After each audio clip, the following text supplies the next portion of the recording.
मंगलम पुंडरीकाक्षमंगलाय स्तनो हरि। ओम नमो सुनंताय सहस्रमूर्तये शतपादाक्षरद्वाराहवे शाश्वते सहस्रनाम्ने पुरुषाय शाश्वते सहस्रकोटि उद्धारणे नमः। बोले श्री विष्णु भगवान की जय। सूजी वर्णन करते हैं कि भागीरथ वंश के अंदर बहुत शक्तिशाली सुदास नाम का राजा हुआ था। उसके विवाह नाम का एक पुत्र था। ऋषि वशिष्ठ के अभिशाप से सौदास राक्षस बना। वह गंगा जी की महिमा से श्रेष्ठ परम पद को प्राप्त हुआ। ऋषि कहते हैं वशिष्ठ ने सौदास को अभिशाप क्यों दिया? हे सूजी, इसका वर्णन विस्तार पूर्वक कहने ता सुनने से पाप के द्वारा जो गंगा नष्ट करते हैं उनका वर्णन करते हैं। सर्वज्ञानी धर्म के ज्ञाता राजा सौदास पृथ्वी का भाग करता था। जिस प्रकार की राजा सगर ने सातों समुद्र सहित सारी पृथ्वी पर राज्य किया था, उस प्रकार धर्म पूर्वक सौदास ने भी पृथ्वी की रक्षा करी। वह सौदास 30,000 वर्षों तक सारे ऐश्वर्य युक्त होकर पुत्रवान के लिए जंगल में गया। बहुत से हिरणों का आखेट करता हुआ वन के अंदर घूमता हुआ राजा धूप से पीड़ित हुआ था। प्यास से व्याकुल होकर रेवा नदी के किनारे पहुंचा। मित्र सह सहित नाम के सौदास के पुत्र ने वह नित्य क्रियम किए और मंत्रियों के साथ भोजन करके वहीं रात व्यतीत करी। सुबह जगकर नित्य क्रिया से व्रत होकर आखेट करने के लिए जंगल में जाकर घूमने लगा। एक हिरण के पीछे भागता हुआ कान तक अपने तीर को खींचे हुए अकेला उसके पीछे गया। उसी बीच में किस समय राजा ने हिरण को तलाश करते हुए दो व्याघ्रों को एक गुफा के अंदर देखा। हिरण का पीछा करते हुए हिरण को छोड़कर राजा व्याघ्र के निकट गया। तब मंत्र वाणी विद्या मंत्रों के द्वारा राजा ने मंत्र पढ़कर अपने वाणी विद्या से व्याघ्र को समाप्त कर दिया। वह व्याघ्री राक्षस का रूप धारण करके बहुत ऊंचा करती हुई 30 योजन पर जागरी। राक्षस गिरा हुआ देखकर वह व्याघ्र बोला कि वह इसका बदला चुकाएगा। इस प्रकार कहकर लुप्त हो गया। राजा ने भी भयभीत होकर आकर अपने मंत्री को सब कुछ बताया और अपने शहर को वापस लौटा। अनेक प्रकार से अलंकृत राजा ने फिर धर्म पूर्वक पृथ्वी का राज्य करने लगा। सुखी जीवन बिताते हुए राजा ने बहुत से समय व्यतीत होने पर वशिष्ठ आदि ऋषियों के द्वारा अश्वमेध यज्ञ कराने लगा। वशिष्ठ महाराज ब्रह्मा देवता को विधि पूर्वक हवि देकर के यज्ञ को समाप्त करके स्नान करने के लिए गए। इसी बीच में राजा के द्वारा बाधित राक्षस कुपित होकर बदला चुकाने के लिए आ पहुंचा। उस दुखित राक्षस की स्त्री को राजा ने उस समय मारा था जब वह अपने व्याघ्र के साथ था। उससे क्रुद्ध होकर गुरु वशिष्ठ की अनुपस्थिति में जब वह स्नान करने के लिए गए, उसके बाद गुरु वशिष्ठ का रूप धारण करके राजा से कहने लगा, हमारे खाने के लिए मांस तैयार कीजिए, हम भोजन करेंगे। तत्पश्चात उस राक्षस ने याचक का रूप बनाकर राजा को मनुष्य का मांस दिया। राजा ने भी उस पके मांस को एक सोने के अच्छे पात्र में रखकर गुरु की प्रतीक्षा करने लगा। आदर पूर्वक और नम्रता पूर्वक सोने के पात्र रखे हुए मांस को आए गुरु को राजा सौदास ने समर्पित किया। बड़े विस्मित होकर गुरु वशिष्ठ ने समाधि के द्वारा उसे मनुष्य का मांस समझकर उस मनुष्य के मांस को देखकर सोचने लगा, यह क्या है? गुरु वशिष्ठ ने राजा की असभ्यता जानकर यह कहा कि तुमने न खाने योग्य पदार्थ दिया है और बड़े कुपित हुए। हे राजन, हमको तुमने न खाने योग्य पदार्थ दिया, अतः तुमको भी यही प्राप्त हो। राजन, तुम राक्षस बन जाओ, क्योंकि तुमने हमको राक्षस का भोजन दिया है। गुरु के श्राप देने पर वशिष्ठ से राजा कहने लगा, आपने तो हमको मांस बनाने की आज्ञा प्रदान की थी, आपने मुझे श्राप दिया।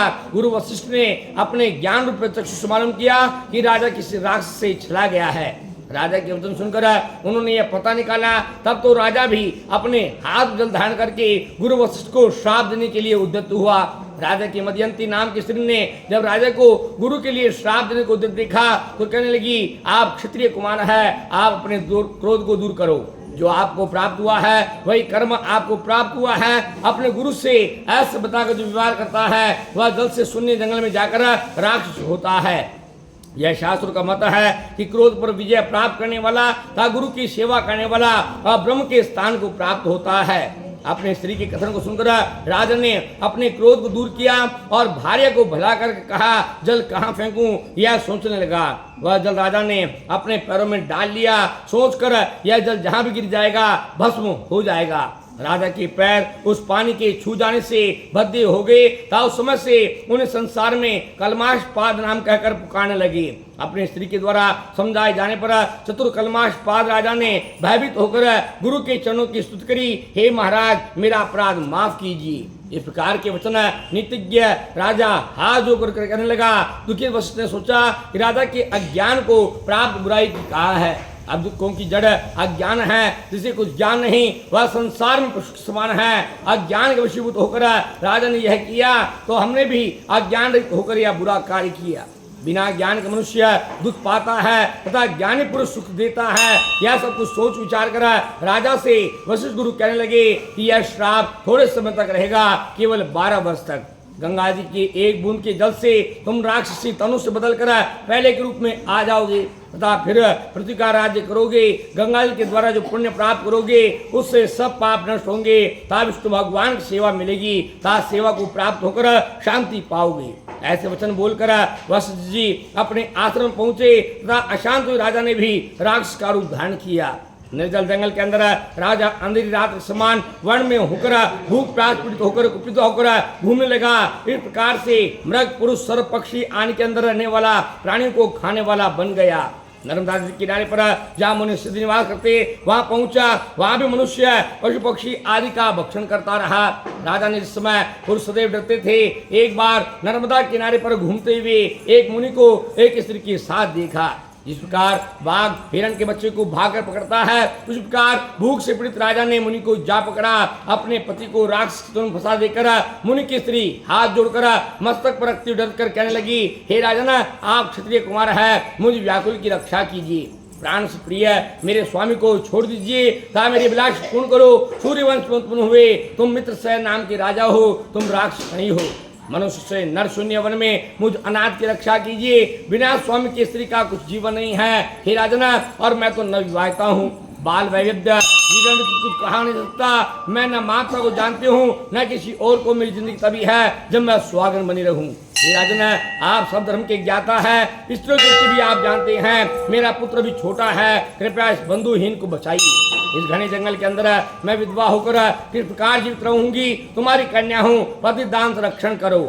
ज्ञानी पुरुष का विचार है कि प्राण दान की बराबरी करने वाला कोई दान नहीं होता, अतः मुझे प्राण का दान कीजिए। ब्राह्मणी इस प्रकार कहते हुए राक्षस के पैर पर गिर पड़ी। ऐसे कहकर भी राजा ने ब्राह्मण का भक्षण कर दिया। इस प्रकार जबरदस्ती बाघ हिरण के बच्चे को खा जाता है। तत्पश्चात उस ब्राह्मण ने बहुत अधिक शोक मनाते हुए पूर्व ही वशिष्ठ के द्वारा अभिषिक्त राजा से कुपित होकर कहा, हे राजन, जब भी तुम अपने पति के साथ रहोगे तो विनाश को प्राप्त होगी। जिस प्रकार तुमने मेरे स्वामी का नाश किया है, अवश्य तुम भी राक्षस रहो, क्योंकि तुमने मेरे स्वामी का भक्षण किया है। इस प्रकार से कुपितावस्था में होकर ब्राह्मण ने राक्षस को श्राप दिया। राजा भी 2 श्राप से अभिषिक्त होकर ब्राह्मणी पर कोप करने लगा। हे पापिन, एक अपराध करने पर मुझे 2 श्राप से क्यों अभिषिक्त किया? हे पापिन, क्योंकि तुमने मुझे जो श्राप दिए हैं, अतः मैं भी श्राप देता हूँ। इस जल के अंदर तरह तुम पुत्र सहित पिशाचपुरी में पहुंचो। इस तरह अभिषिक्त ब्राह्मणी पिशाचिनी बनी। वह पुत्र उसका भूख से व्याकुल होकर विलाप करने लगी। दोनों ही राक्षस पिशाच बनकर जंगल में घोर नाद करने लगे। कालांतर के अंतर में राक्षस के द्वारा वित्त नर्मदा के किनारे पर एक बड़ के नीचे बैठ गई। वहां पर एक ब्राह्मण जो बड़ पर निवास करता था, जिसने अपने गुरु से कुपित होकर राक्षस का जन्म पाया था, वह संकट में संसार का बहुत विरोधी था। बहुत क्रोध करता हुआ पिशाचिनी को देखकर कहने लगा, मेरी योनि को पहुंचकर यहाँ किस लिए आए हो? तुमने ऐसा कौन सा पाप किया इस अवस्था को प्राप्त हुए हो? सोदास ने उसके कथन सुनकर अपने ब्राह्मण की सारी कथा सुना दी। तत्पश्चात दैत्य कहने लगा कि सोदास कहा, हे भाग्यशाली, आप कौन हैं? वैसे तो हमारे मित्र हो, कृपया प्रेम पूर्वक विस्तार बताइए कि आपने पहले क्या किया था। 7 करोड़ युग तक उस मनुष्य का निवास नरक के अंदर होता है जो अपने मित्र तथा सहचारी के साथ कपट करता है। मित्र के साथ कपट कभी भी नहीं करना चाहिए, क्योंकि मित्र को देखने मात्र से ही सारे दुख से छुटकारा मिलता है। बड़ के पेड़ के तले बैठकर ब्राह्मण ने जिससे सोदास प्रश्न किया था, बड़े प्रेम पूर्वक धर्म से कहने लगा कि अब हम अपने पहले मगध राज्य के अंदर वेद पंडित सोमदत्त नाम का ब्राह्मण था। धर्म के अंदर मेरी बड़ी अधिक श्रद्धा थी। हे भाग्यशालिनी, मैं अपने विद्या गर्भ के द्वारा अपने गुरु को उदास किया, अतः मैं इस जन्म को प्राप्त हूँ। प्रतिदिन भूख प्यास व्याकुल मेरे हृदय में जलन होती है, अतः संसार को पहुंचाने वाला मैं मांस खाता हूँ। सोमदत्त कहते हैं कि वेद शास्त्रों के पाठक तथा वेद को सुनने वाले, नीति शास्त्र और मंत्रों का उपदेश करने वाले, वेद वाक्यों का संदेह मिटाने वाले, भय के रक्षण करने वाले, अन्न के देने वाले, शिक्षा देने वाले,